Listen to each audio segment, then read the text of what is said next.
Good afternoon.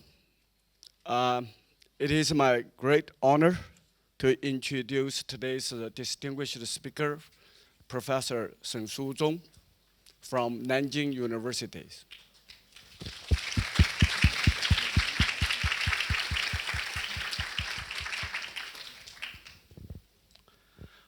Professor Shen got his master's degree, bachelor degree, and also PhD degree from China University of Mining and Technology in 80s. I'm not going to specify which years.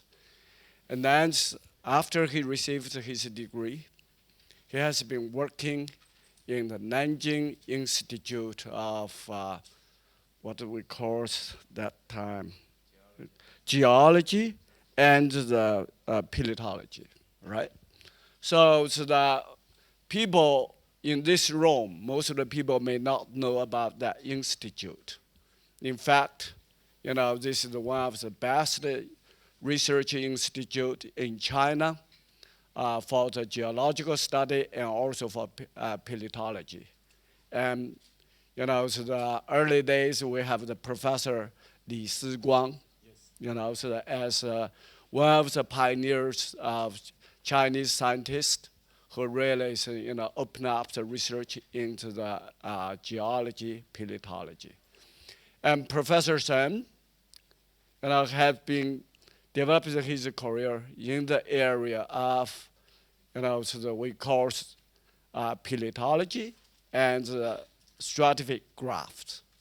In Chinese, 古生物学与地层学. He has really, made a substantial and a very important discovery. I met the Professor Shen's first time last July when I was attending the meeting in China. He gives a very nice talk, presenting his data about how the global warming events may affecting our global ecosystem, particularly referring to the biodiversity changes on our planet. So he used his time scales, so the paleontologist or geologist time scale, which is totally different from the time scale we experienced. So he present very, very strong evidence, a lot of the data to show that, how these two things may link. And, his presentation and his discovery attract a lot of attention, not just from China, and also from the overseas. So for his outstanding work, Professor Shen was awarded, when he was very young, at that time, early days, he was, awarded Young Research Scientist Award by the National Science Foundations. And then, of course, he also received numerous of the research awards, including the National Natural Science Prize from the state councils. And he was elected as a member of the Chinese Academy of Science when, several years back in 2015. And also he went to a very prestigious award, Li Siguang, the research awards. And there are many, many other awards, so he received. And so he was also the leader of the research team, they call excellent research team for the funded by the National Science Foundation for almost a decade, 9 years, if I remember correctly. And then, of course, he also served as a PI or chief scientist for the 9/7, the three program of the Chinese government. So leading to the effort to look at, how the ecological process and biological, the event, as well as the, the transitions of the as what you see here, climate transitions affecting ecosystems. So today he's going to bring us with a very, I would say, it's a different view about how the global climate change may affecting our ecosystem dynamics. Quite different from what we usually hear. So without overdue, please join me to welcome the Professor Shen again.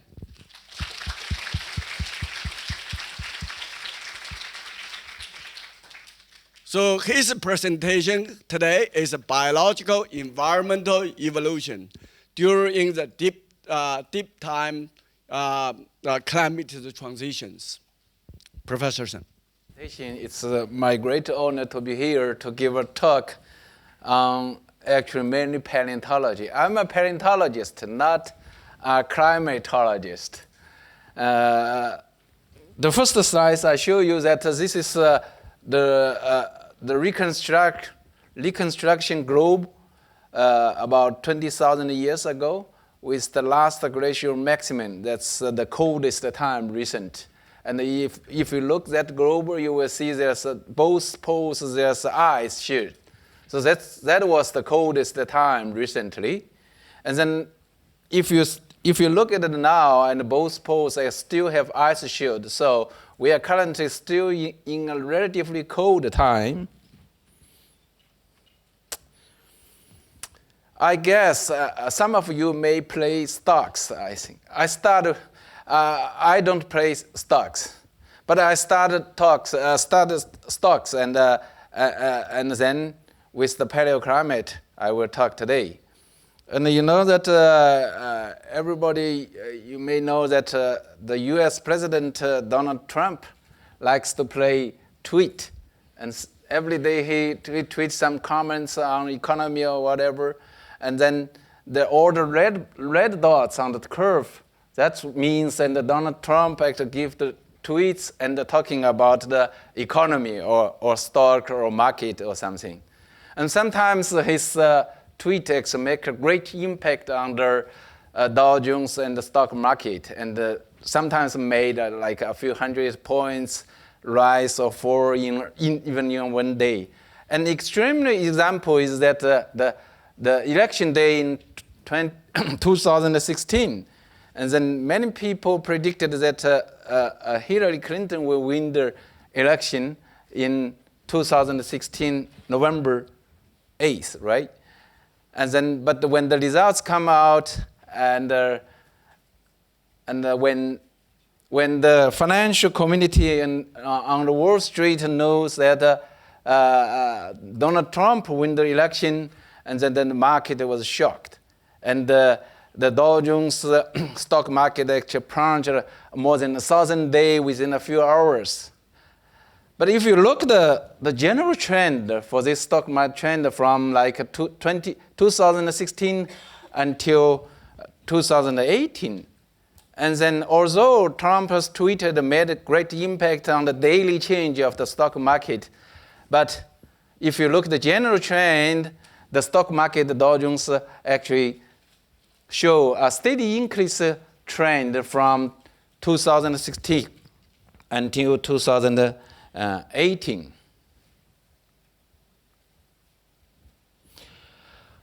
However, if we expanded the time backward a little bit more, and you see this curve, and then you find actually the election day was a distinct mark to separate the Dow Jones trend actually into two distinct stages. And before the election day, and it looks like the Dow Jones market actually fluctuated around 18,000 points. And after that, and then show a steady increase from like 18,000 points to 25,000 until now. And if you look at the trading volume, it's quite distinct. And after the election days, the trading volume actually is twice as small as that and before that. So it seems the election day is a distinct mark. It's a very useful mark to show the change. let's expand the time scale a little bit more with 10 years. Then you will see actually the Dow Jones stock market actually show basically generally a steady increase from 2008 until 2018. The example I give you here is wanted to say that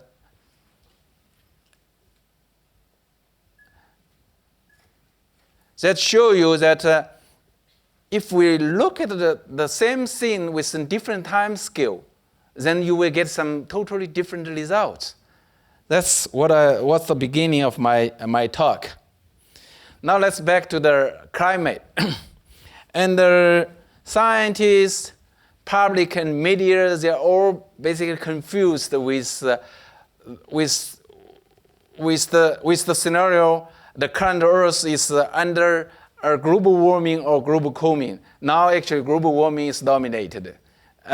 But in about 40 or 50 years ago, and in 1977, there's a paper, a news published on Time, the very famous magazine, and said people are worried about how to survive the coming ice age. And recently, last year in October 8th, and then IPCC released a new report, and that all the government, they want to reach agreement that they limit the global warming below 1.5 degree until like 2030. So many people and the government are worried about global warming now.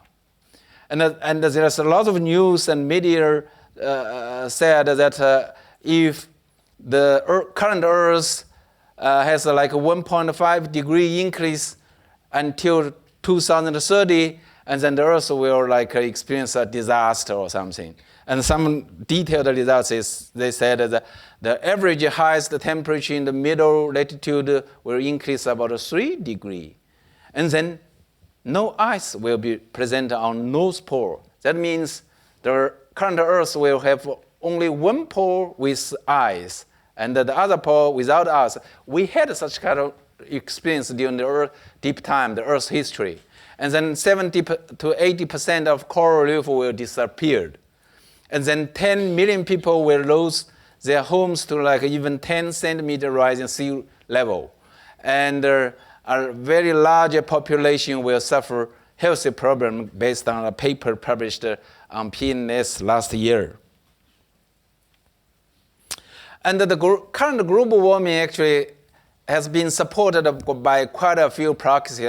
I guess your teachers and give you such kind of figure.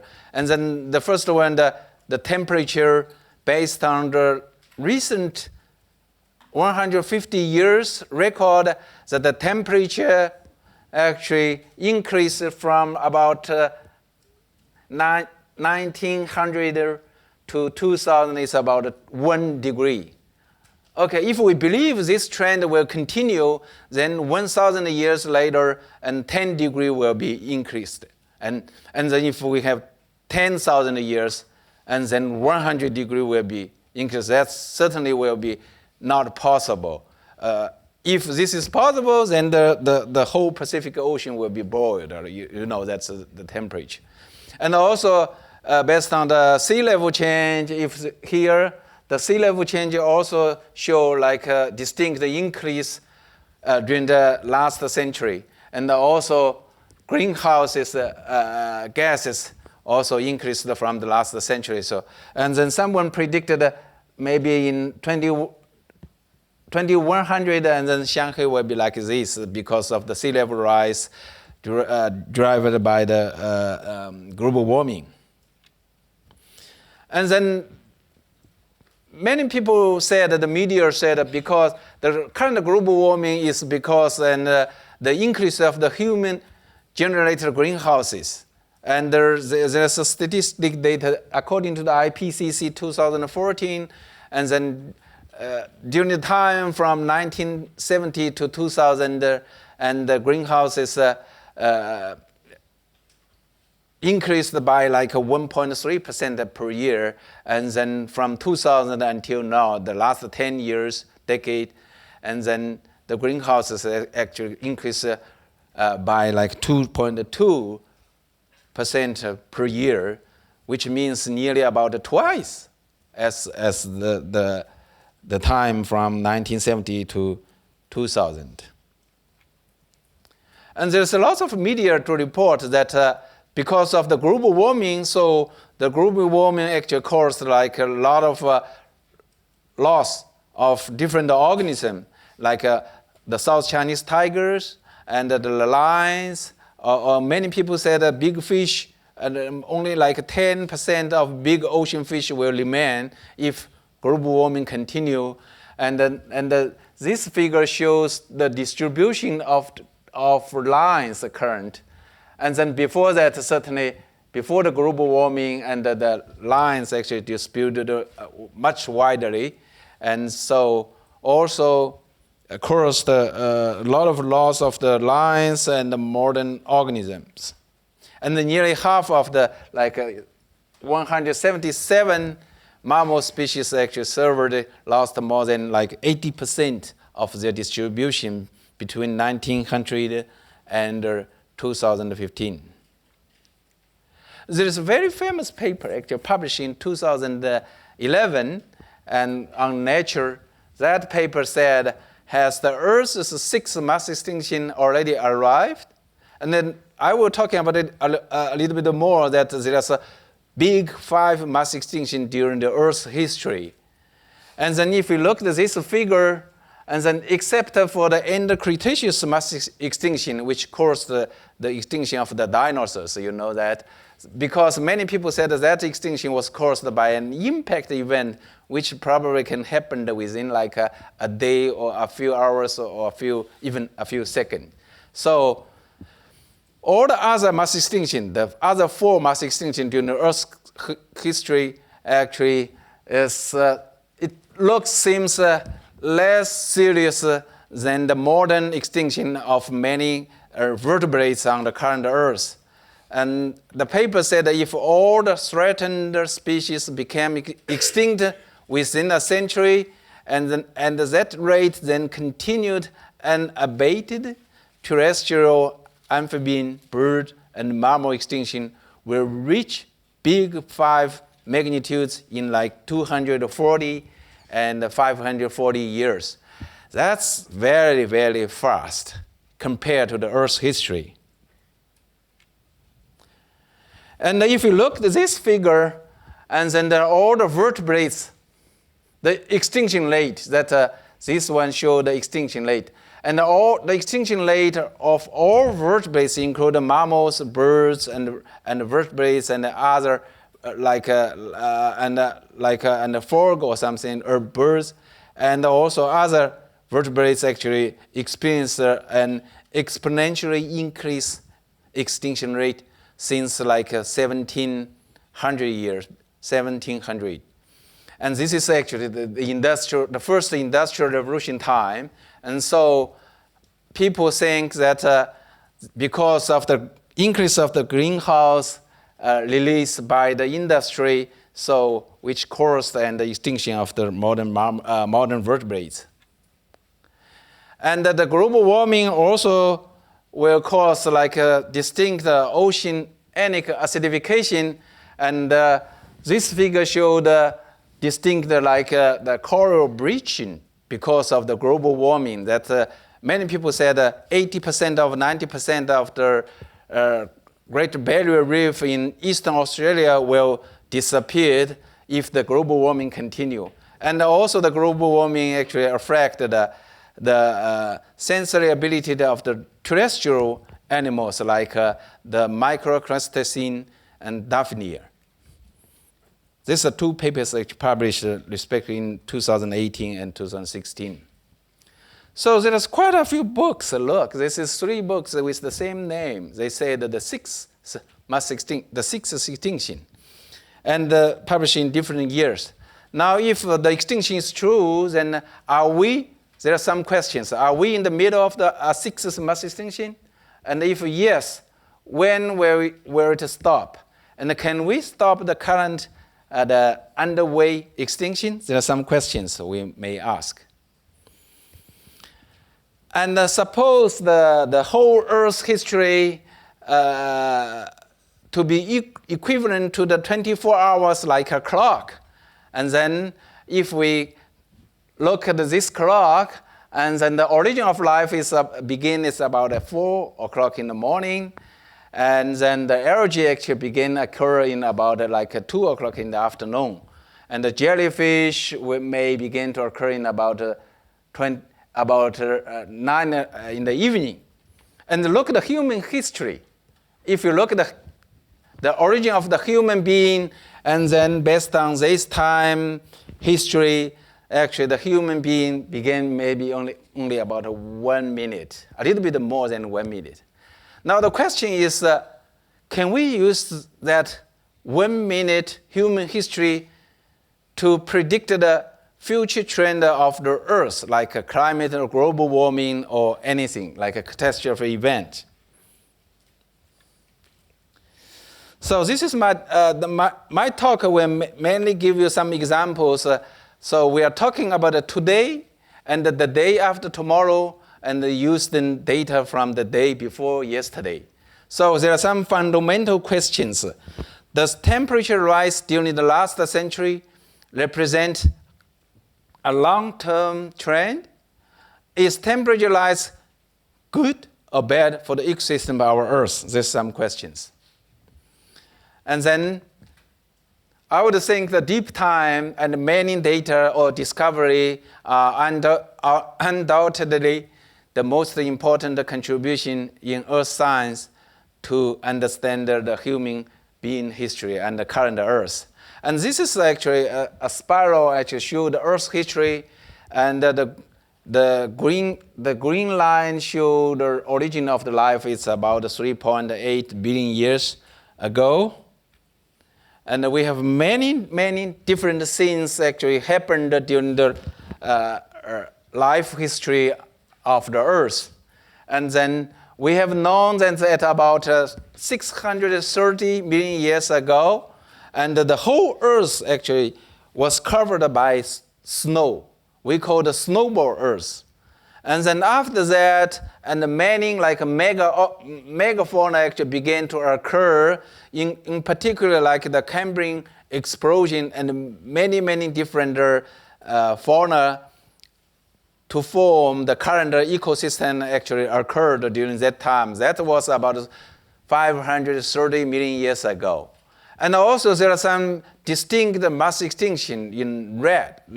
The most severe one, the most serious one was about 252 million years ago. It's called the end Permian mass extinction. I will talk about that later. And we also know that in the Mesozoic time, that was the dinosaur time. But now, basically, there's no dinosaur except some birds. Someone said that the birds are evolved from dinosaurs. But most of the dinosaurs became extinct at about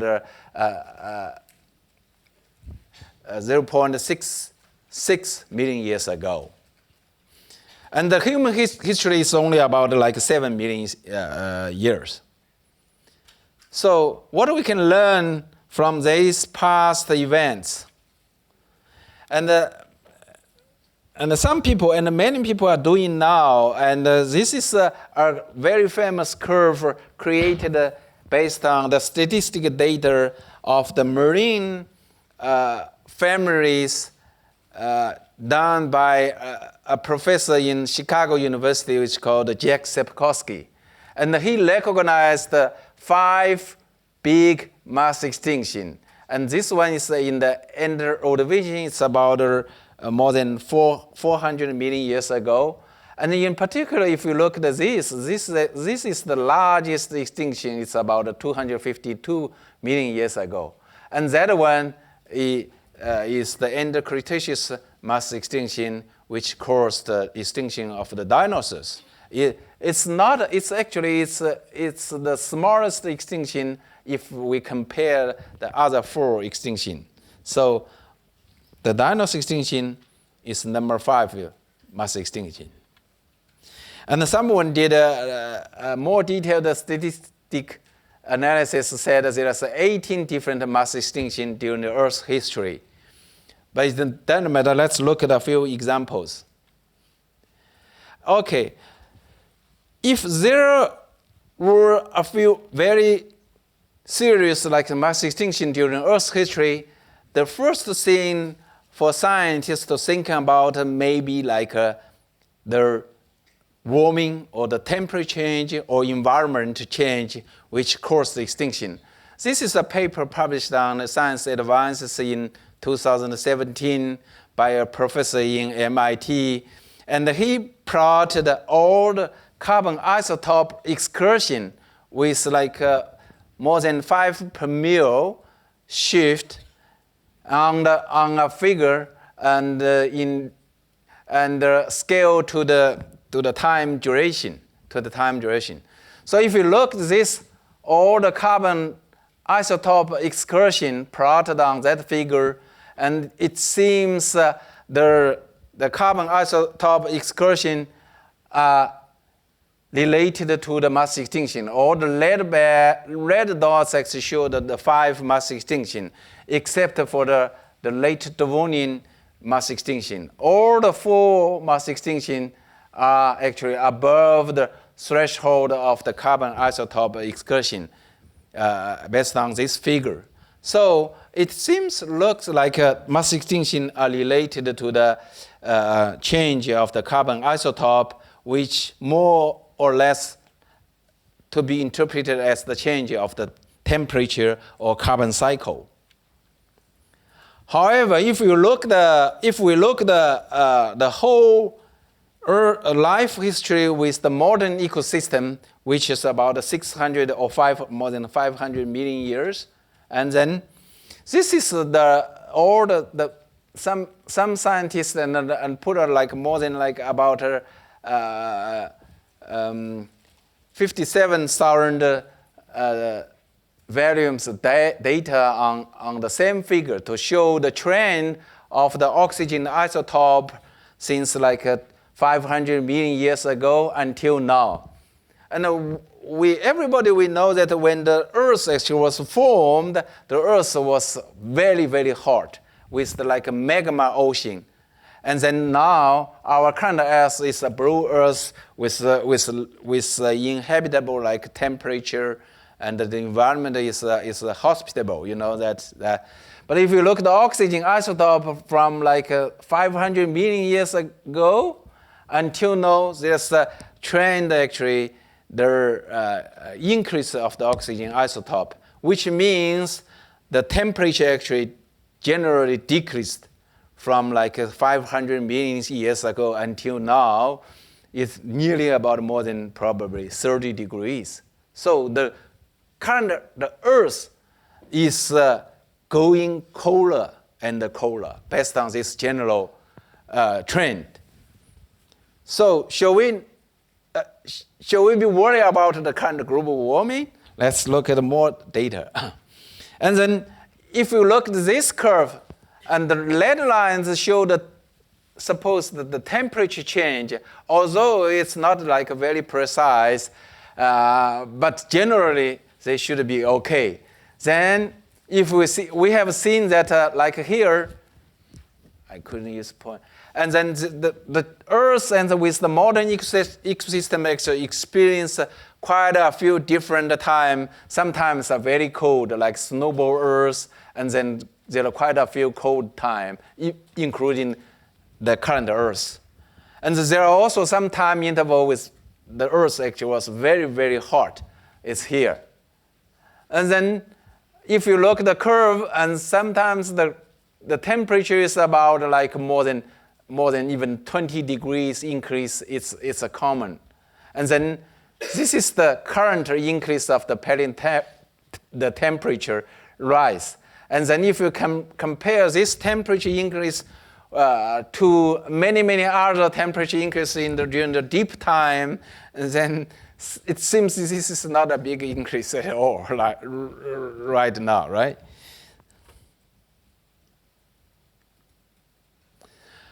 Okay, the next I will show you a few examples of how like extremely like cold climate events during deep time and their affect the ecosystem, in particular like the biodiversity. Let's look at the cold, the cold, extremely cold event. And this is a slide to show the early Earth's history from like 4.5 billion years until 541 million years ago. And then many geologists believe there's two stages with the snowball Earth. One is about at about like 2.5 billion years ago. At that time, because there's no organism or no big organism present, so we cannot estimate the influence or the impact of the snowball on the ecosystem.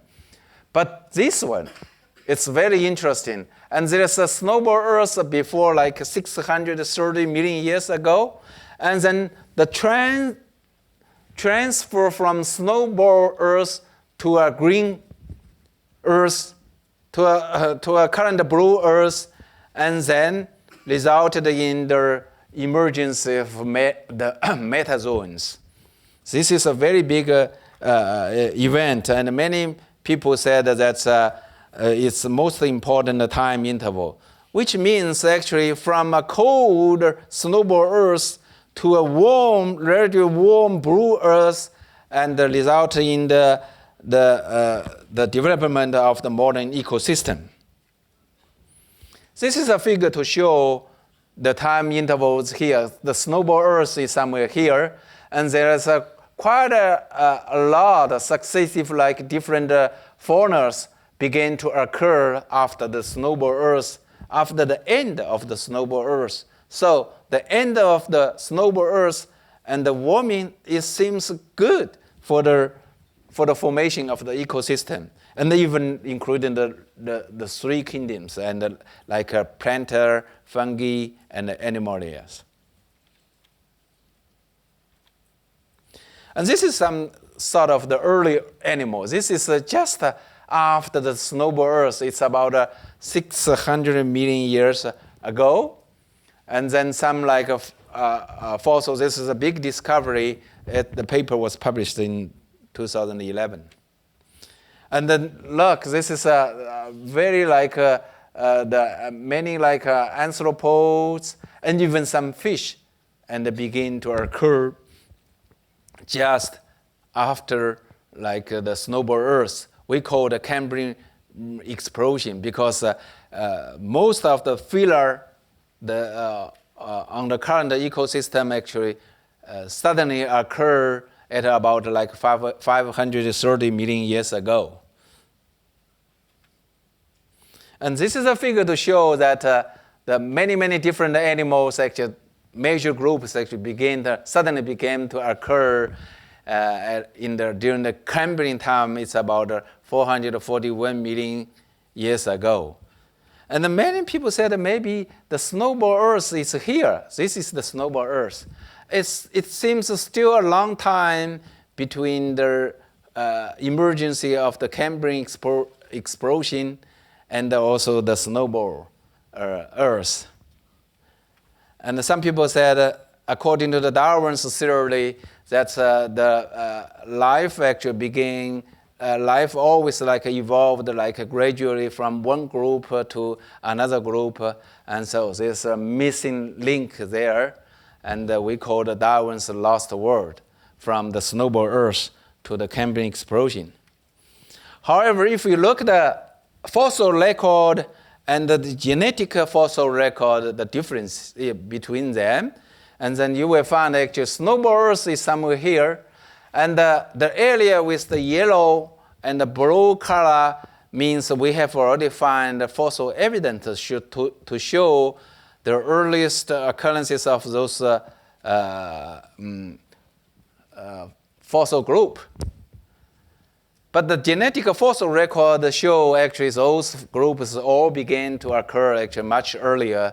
It's basically consistent to the transfer from the snowball Earth to the blue Earth.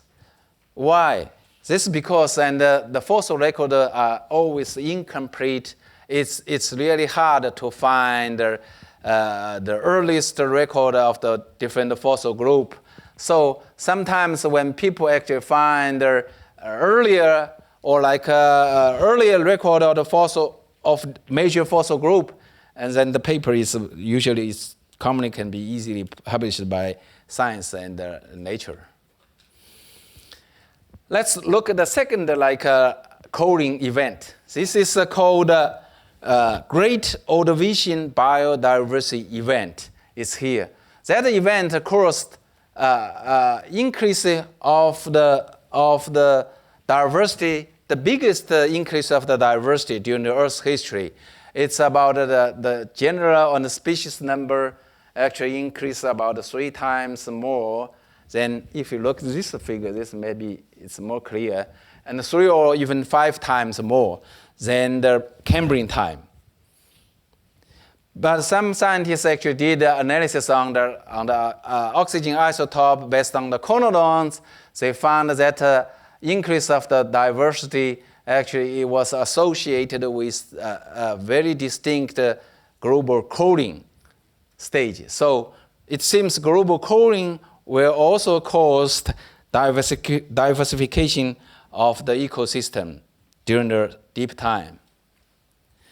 And then on the contrary, if we look at the end of Ordovician time, and here that figure actually shows that the first mass extinction happened at the end of Ordovician.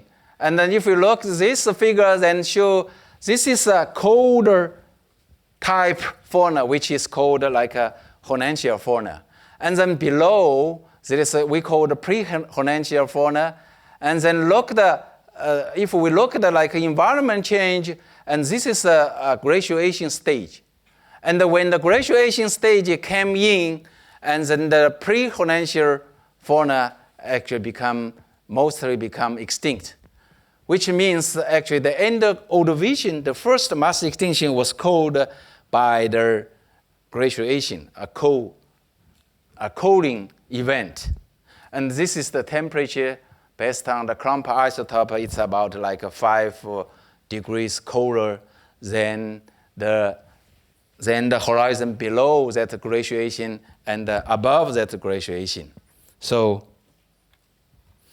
and this is a figure to show the field picture. We show the different, and this is the Hornentia fauna, which is cold fauna, and then above that and below that, this is a warming fauna, and with the anoxic condition is there.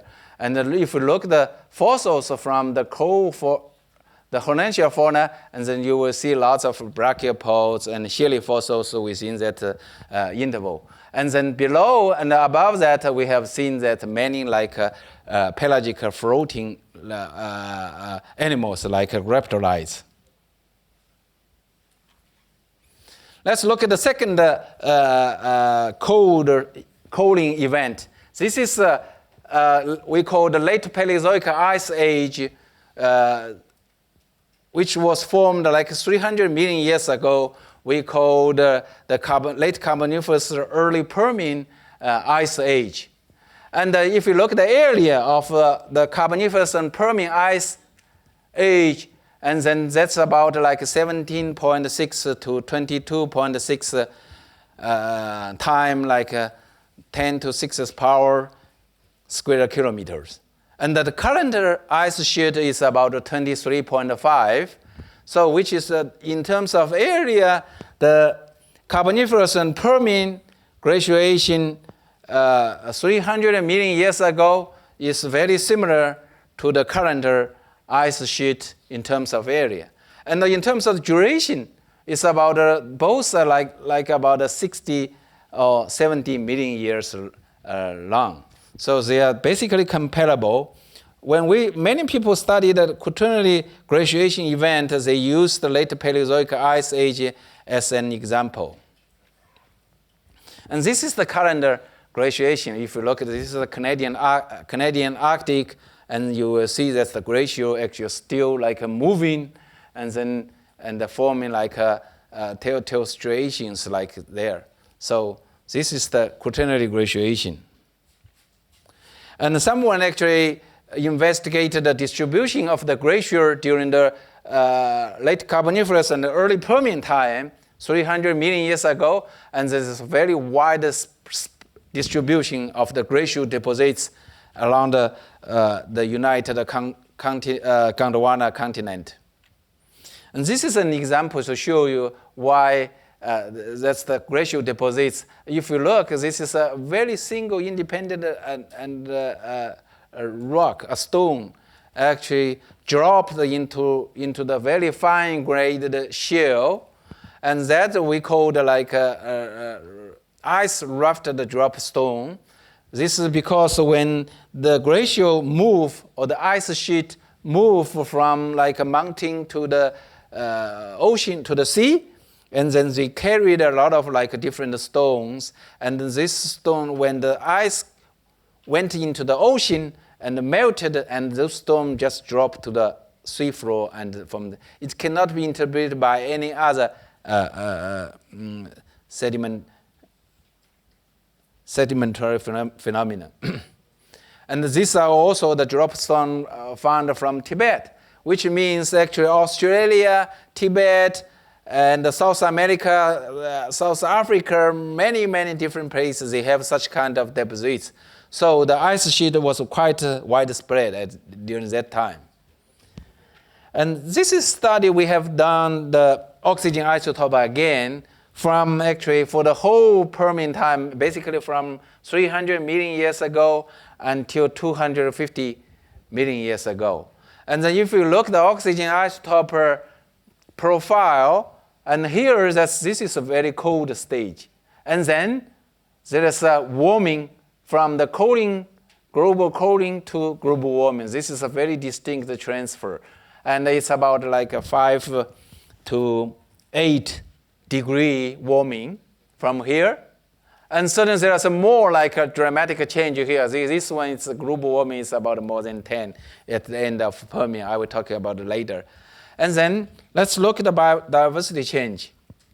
And this is actually is the transfer from the global cooling to global warming. If you look at this picture, this is the biodiversity curve. It shows actually from the global cooling to global warming, and of course a very rapid high like biodiversification and the diversity increase during the warming. And many people concerned about the carbon dioxide. They said that because the increase of the carbon dioxide so cause the global warming, and then the global warming will cause the mass extinction. And someone did analysis for the carbon dioxide during the Carboniferous and the Permian time. They found actually the carbon dioxide changed between like 280 ppmv until the maximum 3,500 ppm. And this is the glaciation during the late Paleozoic Ice Age. And then show, if we look at the plant diversity change, and even there's a very huge carbon dioxide change during that time, but the plant diversity actually was not affected significantly. And this is a paper published in 2002 on Nature, said the current Earth actually has an increase of carbon dioxide from like 305 to 405.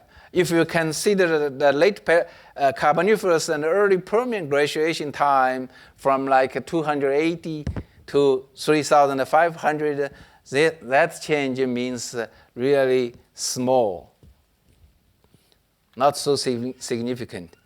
Okay, the above example I gave you was about an extremely cold event. Now let's look at the extremely warm events during the Earth's time.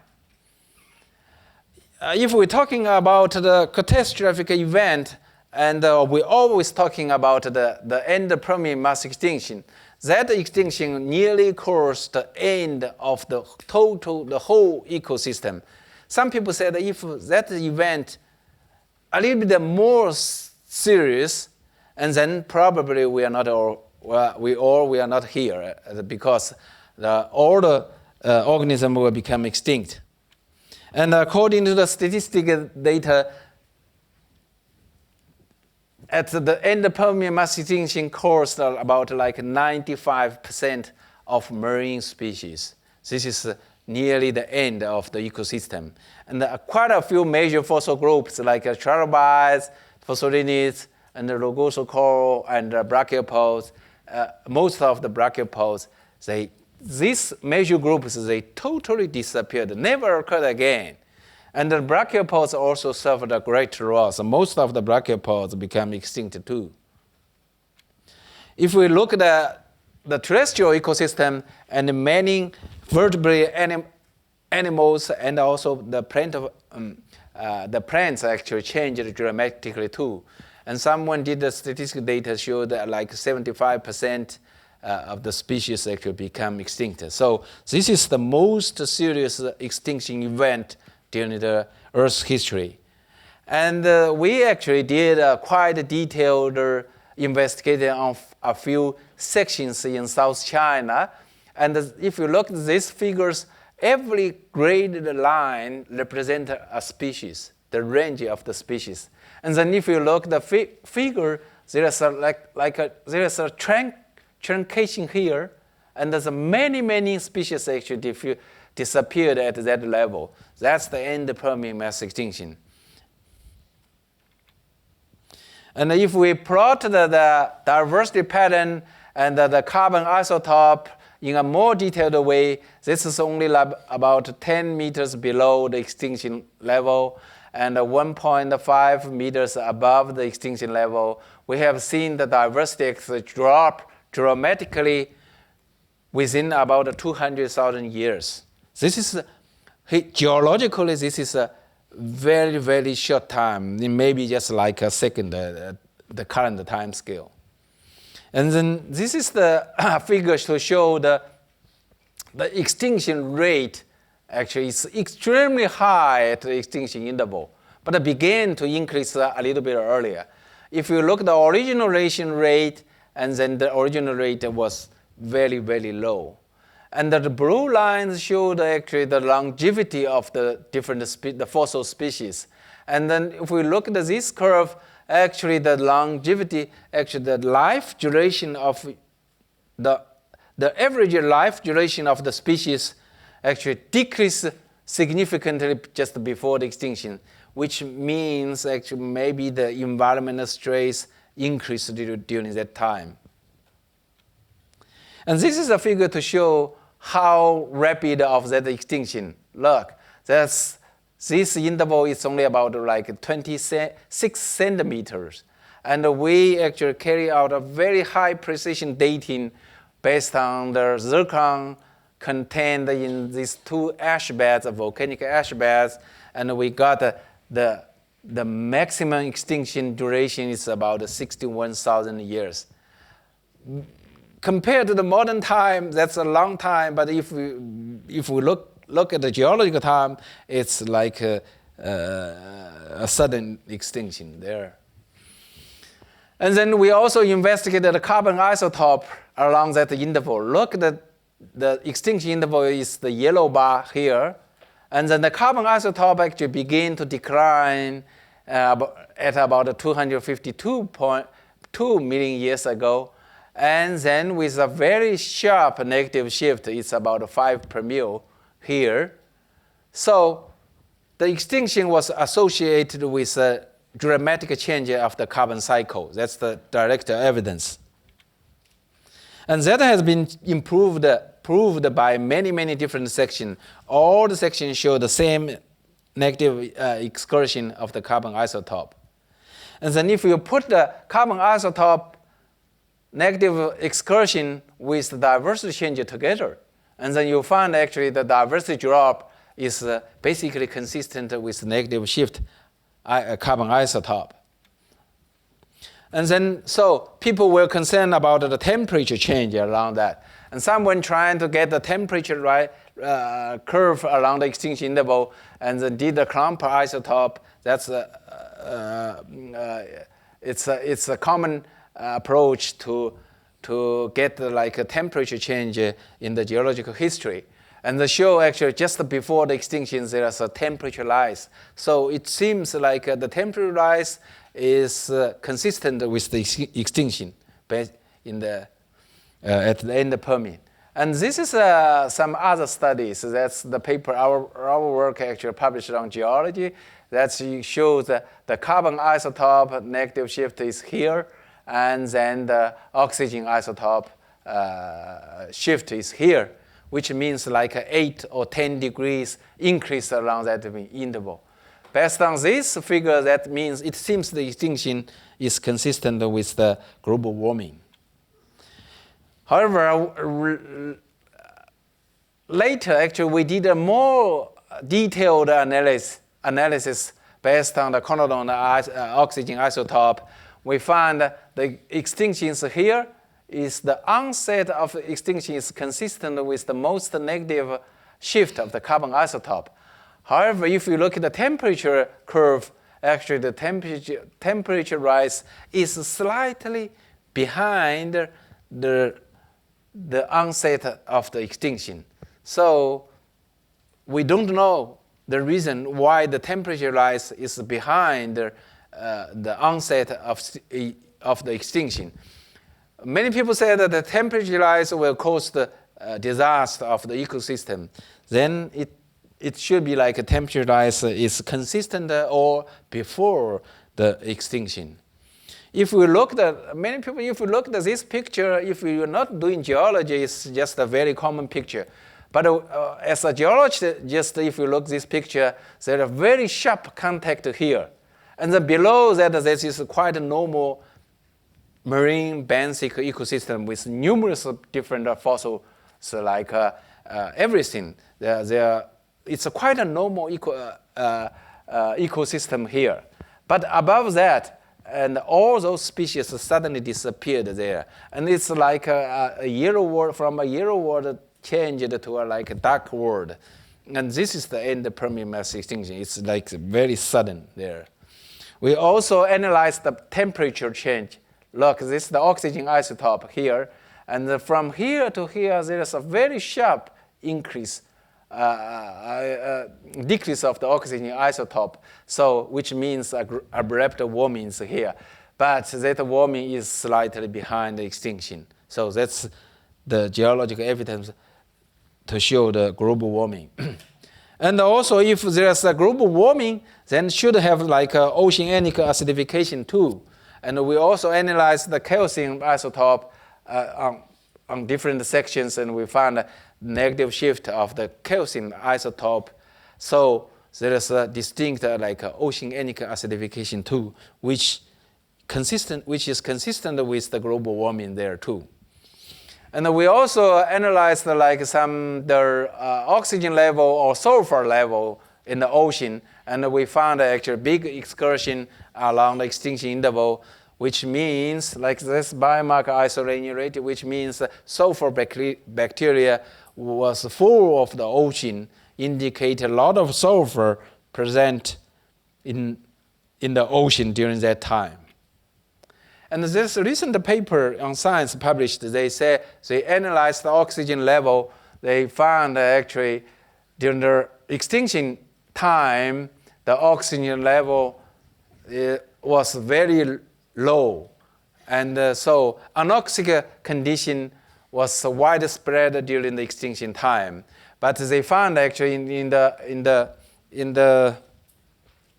tropical area, the anoxic condition is slightly better than the bipolar area. And this is a figure to show that this is a united continental, and there is a semi-sealed and ocean, which we called like Tethys Ocean. And they found actually the tropical area, the extinction is less serious than the bipolar area. So if this is true, then if currently there's extinction now, and we are in Hong Kong area, which is probably better than in Beijing, right? That's the extinction based on the extinction rate.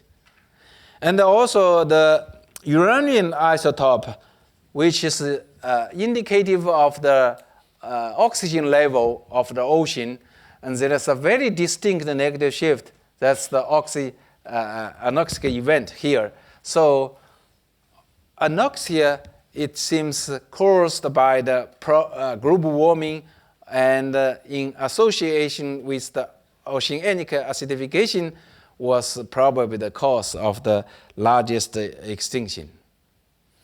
And we also analyzed some shelly fossils. This is based on the brachiopod shell. And the brachiopod shell is composed of calcite and carbonate fabric and fibers.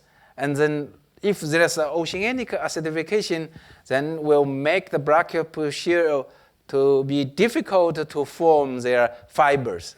So when we measure the fiber size before the brachiopods, before the extinction, and then within the extinction, we find actually the fiber size changed greatly in the brachiopod shell, which means oceanic acidification is also probably real at that time.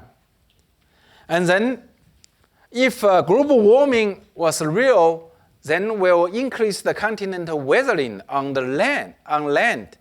So we also analyzed the strontium isotope. The strontium isotope show a distinct increase along the extinction interval or slightly before the extinction interval, which means continental weathering actually increased too. The continental weathering, there's another evidence. This is actually someone did the recent isotope. Also, there's a very distinct negative shift here, which indicates continental weathering too. And this is a picture show the change of the ecosystem on land. And below that line, if you look, this is a section from Australia. And below that line, there's the rocks are dark with a lot of coal. Since there's a coal, everyone knows the coal was formed by the forest. So below that line, the ecosystem on land was still quite normal with the forest on land. And if you look at above that, and there's no forest. When the vegetation system was destroyed, the continental weathering certainly will be increased too. So this is consistent with the strontium isotope, and also recent isotope based on the marine section. And this is a section to show in South China, the same thing. We see this is the coal below the coal beds here. And then after that, there's 5 million years, there's no coal on the world, in the whole world. So which means the Earth's vegetation system was totally destroyed at that time. And this is a picture to show how different. You may look similar, but if we look at these pictures, they are quite different. And before the extinction, we have seen like many plant fossils, and the rocks are green or brownish color.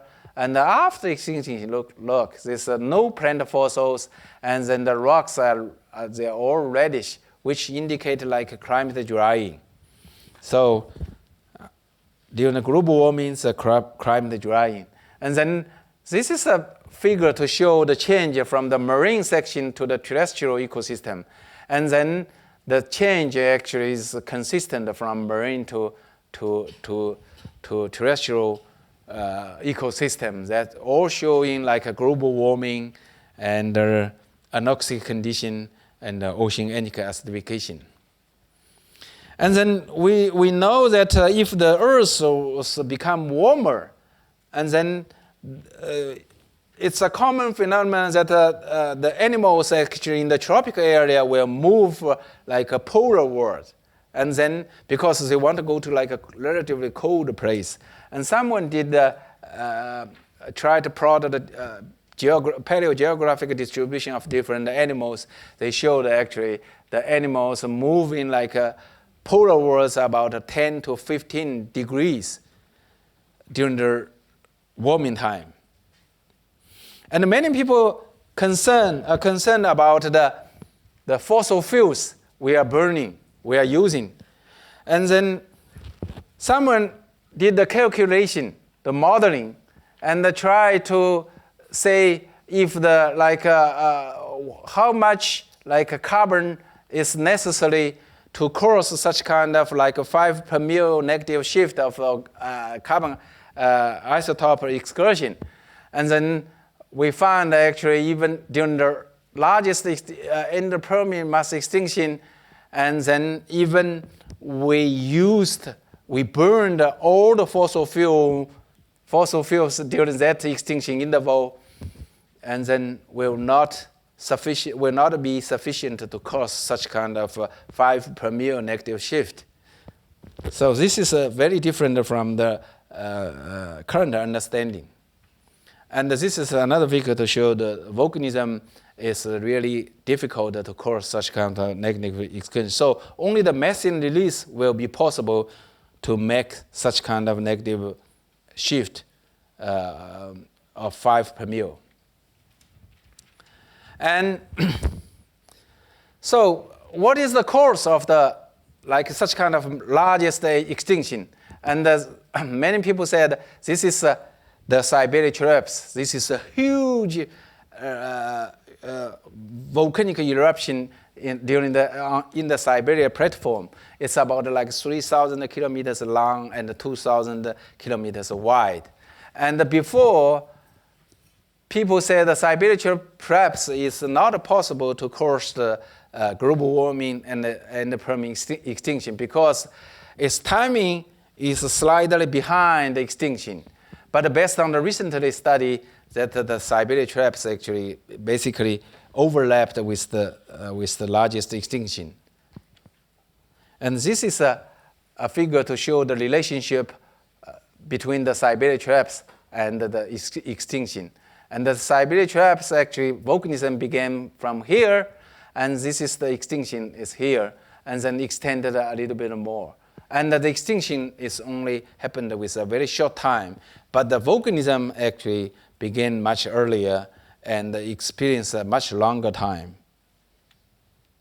And this has been evidenced by the zinc isotope analysis. We have done quite a few, 3 different sections, and find the same negative excursion, the zinc isotope, to show a very large volcanism just before the extinction.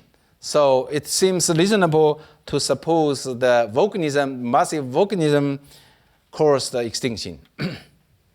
And this is a paper just published 2 days ago, the day before yesterday, on the Nature Communication.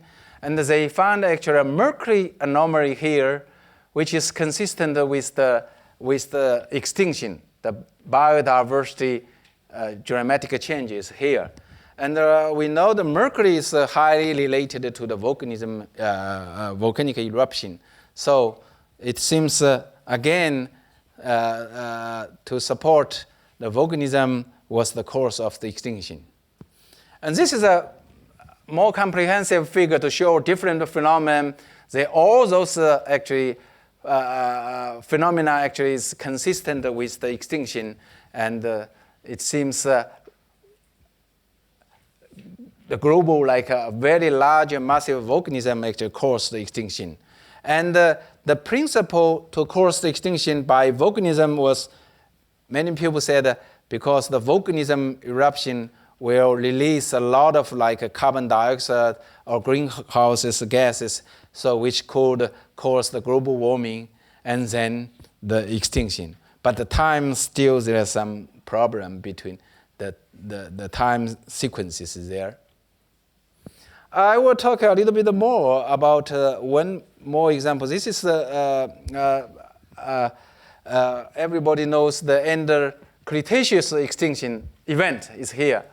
And before, there's many people said that extinction event was caused by an impact event. And this is the evidence to show the impact event is like a tectite, and because the asteroid and hit the Earth's surface and form such kind of microspherules. And the impact crater is there. And then, so many people say that the extinction of dinosaur was caused by impact event. But recently, there's more and more paper to say that the end Cretaceous extinction, in particular that the dinosaur extinction, was related to some environmental change too. And this is a paper published on Science in 2008, said, and there is a warming just behind the extinction of the dinosaurs. And this is the dotted line, it is the impact event. And this is also based on the oxygen isotope. If you look, this is a distinct oxygen isotope shift. Is here. This is the temperature change. And there's two papers published in this year on Science on the same issue. And they found actually still a warming stage there. And then this is the impact event. And after that, warming again to show. So this paper said still the environment change, like by the global warming, may cause the extinction of the dinosaurs. And the brown area show the eruption intensity of the volcanism. And this is the temperature rise is here, but much earlier than the impact event on the line. That's here. It's like, and then volcanism will continue here. If we plotted off those two papers of data together, this is the volcanism event. Look, it's here. And then the purple line is the impact event. But if you draw all this extinction pattern of the dinosaurs here, it seems the dinosaur actually extinction is a gradual event, began much earlier than the impact event. So more and more evidence point that the end Cretaceous mass extinction, also the extinction of the dinosaur, was probably caused by the environmental change too. Okay, this is the last, the closest warming event we have seen, which is called PETM, the Paleocene-Eocene Thermal Maximum Event. That event is very much similar to the largest extinction event at the end of Permian. And it occurred about 55 million years ago.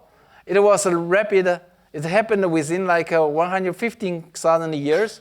The temperature rise was about 5 degrees. And it caused the extinction of the benthic fauna. But if you look at the range chart of the different fossil groups, actually many different fossils actually range through that event. And also many new organisms, including primates, actually begin to occur after that warming event. So in the same global warming event happened respectively at about 250 million years ago and also 55 million years ago, the results are quite different. Now let's look at the recent one. Let's look at it. This is a figure, a very famous figure to show that the temperature trend from the PETM here. Look, this is the PETM is very short. It's here. It's a high peak here, and until now.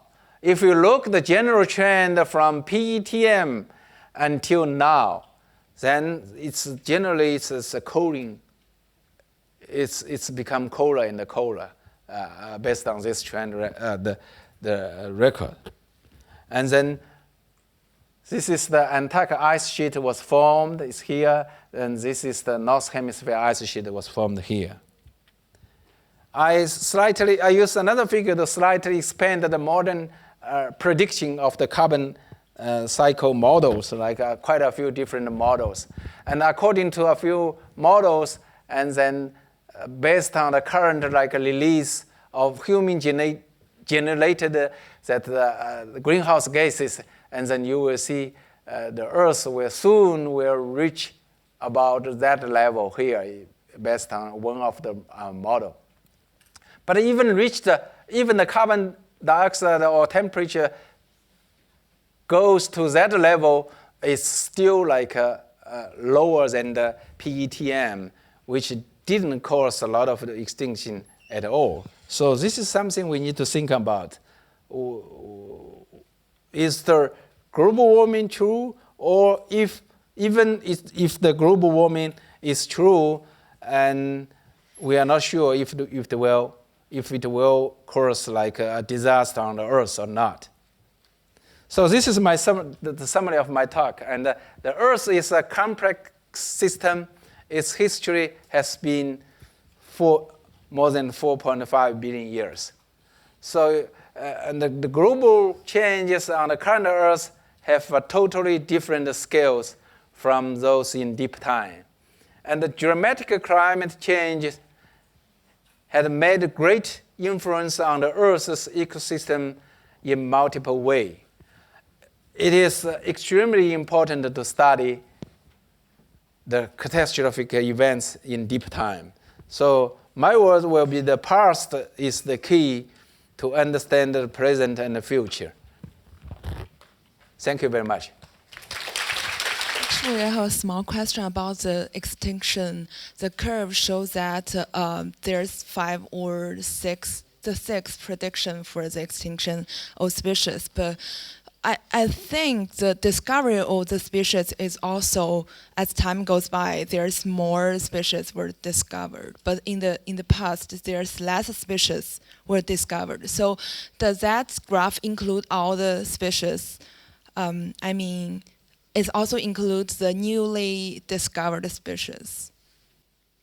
This is a very, very good question, actually.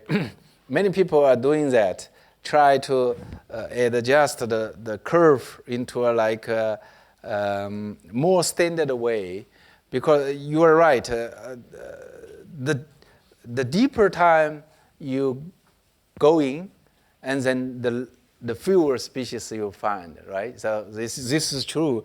It may be true like the Earth system had fewer species along with the time and went back.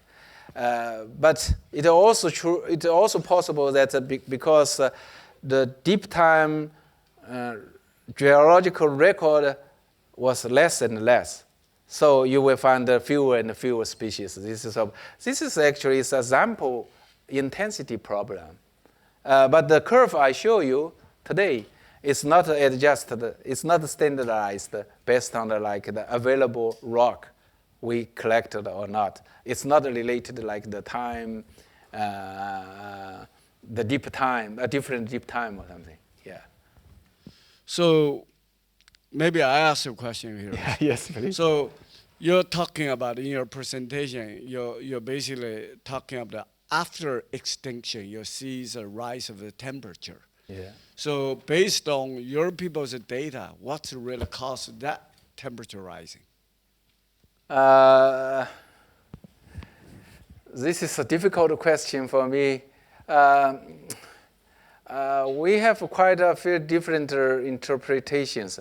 It is possible that the temperature rise is behind extinction, and then behind the carbon isotope negative shift.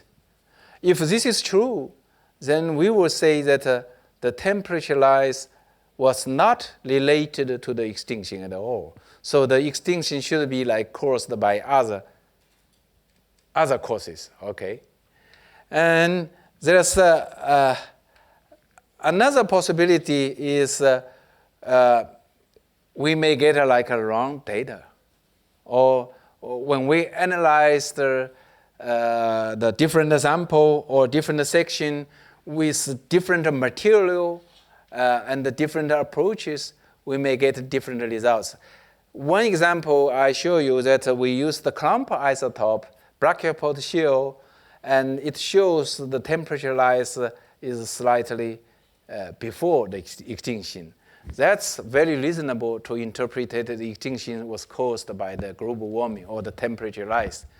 But if we based on the conodont material, then we find actually the temperature rise was behind the extinction. That means the extinction cannot be interpreted as the cause of the by temperature rise. So this is the geology. The geology is always like we are not sure sometimes that because it was really deep time. So another question, which is even more general, talk back to the global warming and global cooling issues. So based on the data you present over the last 66 million years, right? Mm-hmm. So the temperature actually is on our planet is dropping. Yeah. So we enter a cooling period rather than warming period, right? So if that's a situation, do you consider the current predicted rise of a temperature about 1.2 or 1.5 degree or 3 degree maximum by end of this century, consider just a small variations within like 100 years of time over the longer, historic period? That's a very interesting question. Now we generally let's think about the Earth's history. We know that when the Earth was formed, it was very hot with the magma ocean on the surface, right? Everybody knows. And then after that, the Earth become colder and colder, and until the reasonable temperature, then the organism can occur at that time. So based on even the recent 500 million years record, we find that still the temperature trend actually is gradually decreasing. So I think if this trend, the general trend, the geological trend continue, then I think we need to be worried about the colder and the colder condition, not the warming. But recently, just within like 100 years or even 30 years, then the temperature rise was very rapid. It's very rapid, or like 3 degree or 5 degree. We really don't know. I don't think it will cause like the mass extinction we had during the geological time, but certainly will affect many different people, a larger population. Like I guess even Hong Kong here, if the sea level like rise about like 1 or 2 meters by the 3 degrees increase of the temperature, then we will have a big problem here, and many areas were like under the water, all right, and some island in the ocean, they will disappear totally. So it's like a regional impactor, or the serious impact on the whole Earth. I mean, the total ecosystem. I don't think 1.5 degree or 3 degrees increase will make the total ecosystem in a serious condition. I don't think so. So according to, I guess we still don't know whether the timing of the warming is during the extinction or after, but do you think maybe there's a feedback when the warming occurs? Would it have some sort of feedback unless it's like a single occurrence, if it's caused by a single event? Do you think it's a feedback base that increases the temperature globally, or is it just a single event that results in it? This is very hard to say.